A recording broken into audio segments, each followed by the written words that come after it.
గర్భంలోని పిండం పుట్టిన శిశువు సరిగ్గా ఎదగడంలో తల్లి ఆరోగ్యమే కీలకం.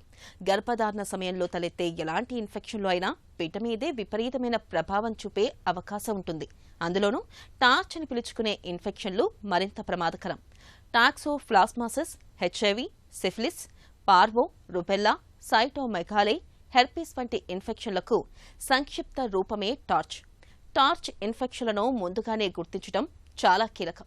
ఇందుకు తేలికైన రక్త పరీక్ష ఎంతగానో తోడ్పడుతుంది.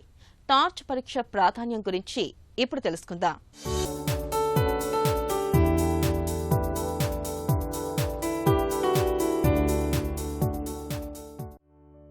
గర్భిణులకు సాధారణంగానే రోగ నిరోధక శక్తి తక్కువగా ఉంటుంది. దీంతో ఇన్ఫెక్షన్ల ముప్పు పెరుగుతుంది. అందువల్ల జాగ్రత్త తప్పనిసరి. ముఖ్యంగా టార్చ్ ఇన్ఫెక్షన్ల విషయంలో మరింత అప్రమత్తంగా ఉండాలి. టార్చ్ అంటే ఇన్ఫెక్షన్ల తొలి అక్షరాల సముదాయం. టీ అంటే టాక్సోప్లాస్మోసిస్, ఓ అంటే హెచ్ఐవి, సిఫిలిస్, పార్వోవైరస్ వంటి ఇతర ఇన్ఫెక్షన్లు, ఆర్ అంటే రుబెల్లా, సి అంటే సైటోమెగాలో వైరస్, హెచ్ అంటే హెర్పిస్ సింప్లెక్స్ వైరస్. వీటన్నిటినీ స్ఫురించేలా టార్చ్ అని పేరు పెట్టారు. ఇవి గర్భధారణ సమయంలో, కాన్పు సమయంలో తల్లి నుంచి బిడ్డకు సంక్రమించే ప్రమాదం ఉంది. జబ్బులను ఎదుర్కొని రోగ నిరోధక శక్తి పిండానికి ఉండదు. కాబట్టి టార్చ్ ఇన్ఫెక్షన్లు గర్భధారణ సమయంలో చిక్కులు కలిగించవచ్చు. పిండం సరిగా ఎదగకపోవచ్చు. అవయవ లోపాలతో పుట్టచ్చు. ఇన్ఫెక్షన్ల రకాలు, ఎదుగుతున్న సమయంలో వాటికి ఎంత సమయం వరకు గురయ్యారనే దాన్ని బట్టి దుష్పరిణామాలు ఆధారపడి ఉంటాయి. గర్భం ధరించిన తొలి దశలో ఇవి దాడి చేస్తే మరింత ఎక్కువ నష్టం కలగొచ్చు. ఇక్కడే వీటిని గుర్తించే టార్చ్ పరీక్ష ప్రాధాన్యం సంతరించుకుంటోంది. ఈ టార్చ్ ఇన్ఫెక్షన్లో టాక్సోప్లాస్మోసిస్, తర్వాత రుబెల్లా అండ్ హెచ్ఎస్వి అంటే హెర్పీస్ వైరస్ ఇలాంటివి ఉంటాయన్నమాట.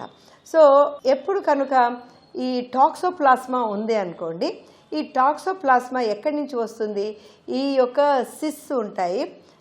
ఈ ఎగ్స్ అనేది పిల్లుల మీద, కుక్కల మీద ఉంటాయి. అది ఎప్పుడు చిన్నప్పుడు మనం ఏమన్నా వాటిని హ్యాండిల్ చేసినప్పుడు మన నోట్లోంచి ఆ ఎగ్స్ వెళ్ళిపోయి అది వెళ్ళి ఆ టాక్సోప్లాస్మా ఇన్ఫెక్షన్ అనేది మన బాడీలో ఉండిపోతుంది. అది అప్పుడప్పుడు ఫ్లేరప్ అయిపోతూ ఉంటుంది. అది ఫ్లేరప్ అనేది ప్రెగ్నెన్సీలో జరిగింది అనుకోండి, అప్పుడు టాక్సోప్లాస్మోసిస్ ఇన్ఫెక్షన్ ఆ బేబీకి కూడా సోకే అవకాశం ఉంటుంది.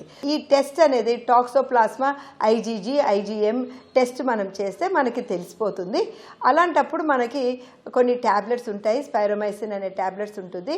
అది ప్రెగ్నెన్సీకి ముందు కూడా మనం వాడచ్చు. 20 days ఆన్, 20 days ఆఫ్, అట్లా 3-4 times వాడిన తర్వాత మళ్ళీ ప్రెగ్నెన్సీలో ఫస్ట్ 9 months అనేది జస్ట్ ఎంబ్రియో తయారవుతుంది. అది వదిలేసి 9 weeks తర్వాత మళ్ళీ త్రూఅవుట్ ద ప్రెగ్నెన్సీ మనము ఈ స్పైరోమైసిన్ ట్యాబ్లెట్స్ ఇచ్చామనుకోండి, ఆ టార్చ్ ఇన్ఫెక్షన్ ఒక ఎఫెక్ట్ ఉండదు.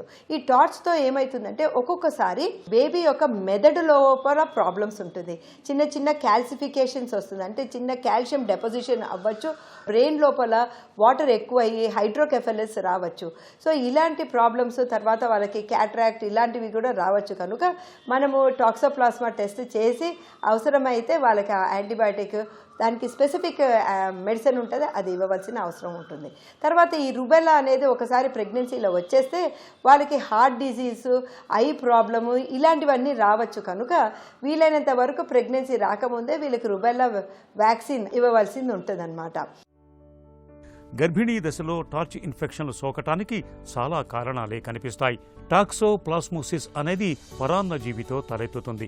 సరిగా ఉడికించని మాంసం లేదా పిల్లి మలం ప్రభావానికి గురికావటం వల్ల సోకుతుంది. హెచ్ఐవి, సిఫిలిస్ అనేవి లైంగిక సంపర్కం, వైరస్తో కూడిన రక్తం వంటి వాటితో సంక్రమిస్తాయి.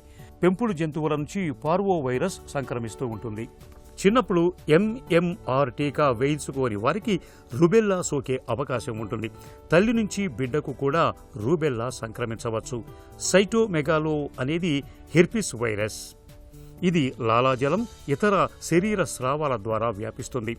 ఇక హెర్పిస్ సింప్లెక్స్ వైరస్ ప్రధానంగా ఒకరి చర్మానికి మరొకరి చర్మం నేరుగా తాకటం ద్వారా సంక్రమిస్తుంది.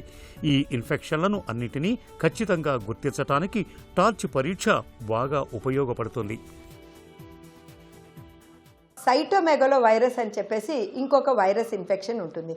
ఈ సైటోమెగలో వైరస్ ఎలా వస్తుందంటే అది గాలిలో ఉంటుందండి. ఎవరికైనా ఈ సైటోమెగలో వైరస్ రావచ్చు. సో అది వచ్చినప్పుడు ఏమవుతుందంటే ఆ టైటర్ అనేది చాలా ఎక్కువగా ఉండి స్పెసిఫిక్గా IgM యాంటీబాడీస్ ఎక్కువగా ఉంటే అప్పుడు ఈ ప్రెగ్నెన్సీలో ప్రాబ్లం రావచ్చు. సేమ్ థింగ్ పెరివెంట్రిక్యులర్ హైపర్ క్యాల్సిఫికేషన్స్ వచ్చేసి ఆ బ్రెయిన్ మరీ చిన్నగా అయిపోవడం లేదా పెద్దగా అవ్వడము, దాంట్లో వాటర్ రావడము, హైడ్రోకెఫలస్ ఉండడము, హార్ట్లో ప్రాబ్లం ఉండడము, బేబీ గ్రోత్ రిస్ట్రిక్షన్ ఉండడము, ఇలాంటివన్నీ ప్రాబ్లమ్స్ ఉండి ఆ బేబీ స్టిల్ బర్త్ కూడా అయ్యే అవకాశం ఉంటుంది. ఇదే కాకుండా ఇంకా హెర్పెటిక్ ఇన్ఫెక్షన్ అని ఒకటి ఉంటుంది. ఈ హెర్పెటిక్ ఇన్ఫెక్షన్ వల్ల ఏమవుతుందంటే జనరలీ అవయవాల లోపాలు ఎక్కువ ఉండదు, కానీ herpes simplex virus type 1 type 2 అనేది జననేంద్రియాల వచ్చే టైంలో, ఆ వజన నుంచి వచ్చే టైంలో యాక్టివ్ ఇన్ఫెక్షన్ ఉంటే ఆ బేబీకి కూడా హెర్పెటిక్ ఇన్ఫెక్షన్ వచ్చే అవకాశం ఉంటుంది. ఎప్పుడు హెర్పెటిక్ ఇన్ఫెక్షన్ వచ్చిందనుకో పుట్టిన తర్వాత బేబీకి వైరీమియా వస్తుంది, వాళ్ళకి వైరల్ ఇన్ఫెక్షన్ వచ్చి వైరల్ మెనింజైటిస్ వచ్చి ఎన్కెఫలైటిస్ వచ్చి ఆ బేబీ ఆ శిశువు చనిపోయే అవకాశం ఉంటుంది. సో ఇలాంటి ఇన్ఫెక్షన్స్ మనము జాగ్రత్తగా చెక్ చేసుకొని ట్రీట్మెంట్ ఇచ్చి ఆ వైరల్ ఇన్ఫెక్షన్ ఇలాంటివి ఏమీ లేకుండా చూసుకోవాలి. ఇవన్నీ ఒక ఎత్తు. ఒక తర్వాత సిఫిలిస్ అనేది ఇంకొక ట్రిపోనిమా ప్యాలిడమ్ అనే ఇన్ఫెక్షన్ అనమాట.